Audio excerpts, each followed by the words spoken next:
L'islam enseigne, et particulièrement le Coran, que Allah n'a pas de fils. D'ailleurs que Dieu n'a jamais engendré. Et pourtant, dans la sourate 43, ayah 81, il nous est dit que Allah va dire au prophète de dire ceci. De dire, dis, si le tout clément avait un enfant, je serais le premier à l'adorer. Alors bien que l'islam enseigne que Allah n'a pas de fils, ce verset témoigne que si éventuellement Dieu avait un fils, qu'il serait digne d'adoration, et d'ailleurs le prophète serait le premier à l'adorer.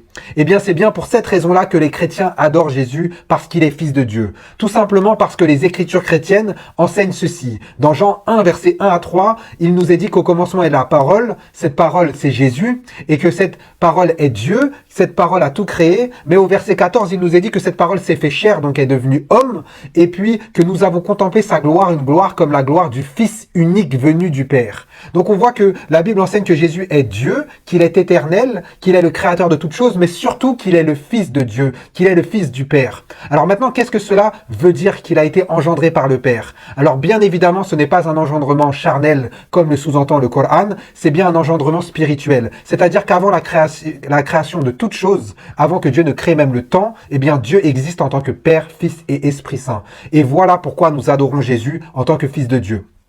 Cependant, je m'attends aux objections suivantes, telles que Adam était aussi appelé fils de Dieu, ou les anges sont appelés fils de Dieu. Eh bien, j'aimerais que vous me montriez où ces personnes qui sont appelées fils de Dieu sont appelées fils de Dieu dans le même sens que Jésus. Nulle part. D'ailleurs, Jésus va même dire ceci. Il va dire, dans Jean 5 au verset 23, il va dire qu'il faut que tous honorent le Fils de la même manière qu'ils honorent le Père.